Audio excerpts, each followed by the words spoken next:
कोई भी कारण हो, कोई भी बात हो, चिढ़ो मत, गुस्सा मत करो, ज़ोर से मत बोलो, मन शांत रखो, विचार करो और फिर निर्णय लो। आवाज़ से आवाज़ नहीं मिटती, चुप्पी से मिटती है। तकलीफ सिर्फ आपको होगी, दुख भी आपको ही होगा। मन शांत रखोगे तो सुख भी आपको ही मिलेगा। जीवन में कई बार हम क्रोध में आकर सीमाएं लांघ जाते हैं और फिर हमारे हाथ अफसोस के अलावा कुछ नहीं लगता। एक बार एक आदमी अपनी नई कार को बड़े प्यार से पॉलिश करके चमका रहा था। वहीं पास में खड़ी उसकी 4 साल की बच्ची पत्थर के एक टुकड़े से कार पर कुछ लिखने लगी। कार पर खरोंच लगती देख पिता को इतना गुस्सा आया कि उसने अपनी बेटी के हाथ को जोर से मरोड़ दिया। इतनी जोर से कि उसकी एक उंगली की हड्डी पर बहुत चोट लगी। अस्पताल में दर्द से कराहती हुई बेटी ने पापा को गले लगाकर पूछा, पापा मेरी उंगलियां कब तक ठीक हो जाएंगी? शर्मिंदा पिता कोई जवाब न दे पाया। उसे अपने किए पर इतना पछतावा हुआ कि वो घर वापस आकर कार पर लाते घूसे बरसाता हुआ अपना गुस्सा निकालने लगा। तभी उसकी नज़र उस खरोंच पर पड़ी जिसकी वजह से उसकी नन्ही सी बेटी को उंगली पर इतनी चोट लगी थी। जानते हैं पत्थर के टुकड़े से बेटी ने कार पर क्या लिखा था? आई लव यू पापा, आई लव यू पापा। जीवन में सीमा हमेशा याद रखें, चाहे वो गुस्से की हो चाहे वो प्यार की हो। और ये भी याद रखें कि चीज़ें इस्तेमाल के लिए होती हैं और लोग प्यार करने के लिए, पर हम उल्टा ही करते हैं। चीज़ों से प्यार करते हैं और लोगों का इस्तेमाल करते हैं। ये दुनिया कितनी निराली है ना। जिनकी आंखों में नींद है उनके पास अच्छा बिस्तर नहीं, और जिनके पास अच्छा बिस्तर है उनकी आंखों में नींद नहीं।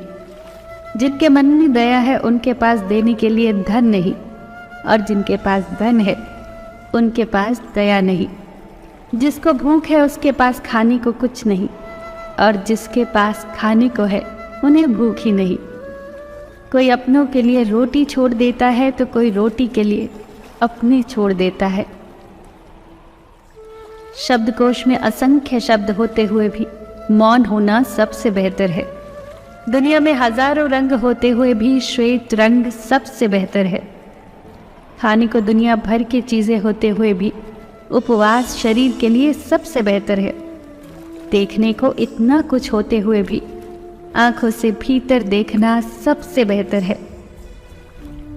सोने की लंका और पुष्पक विमान तो रावण के पास थे, राम ने तो वनवास ही देखा था। राजपाट तो कंस के पास था, जेल में जन्म तो कृष्ण ने लिया था। राजमहल में तो कौरव ही रहते थे, वनवास तो पांडवों को भोगना पड़ा। संघर्ष हमेशा सत्य के साथ चलता है। जब सत्य के लिए भगवान को भी संघर्ष करना पड़ा तो हम तो फिर भी इंसान हैं। बात बहुत छोटी है पर गहरी है। बिखरा हुआ समाज और बिखरा हुआ परिवार कभी भी बादशाह नहीं बन सकता, लेकिन हाँ, वो आपस में लड़कर दूसरों को बादशाह जरूर बना देता है। जिस घर में प्रेम और बड़ों का आदर सम्मान होता है वहीं ईश्वर का निवास होता है। प्यार बांटा तो रामायण लिखे गए, और संपत्ति बांटी तो महाभारत लिखी गई। याद रखना कि इंसान का पतन उस वक्त शुरू हो जाता है जब वो अपनों को गिराने की सलाह दूसरों से लेने लगता है। एक पत्थर लीजिए और उस पत्थर को किसी जानवर, कुत्ते या बिल्ली पर मारिए। आप देखेंगे कि जानवर डरकर भाग जाएंगे। अब वही पत्थर लीजिए और एक मधुमक्खी के छत्ते पर मारिए, फिर देखिएगा कि मधुमक्खियाँ आपका क्या हाल करती हैं। पत्थर वही है और आप भी वही हैं, बस फर्क यही था कि जानवर अकेला था और मधुमक्खियाँ समूह में थी। एकता में ही शक्ति होती है।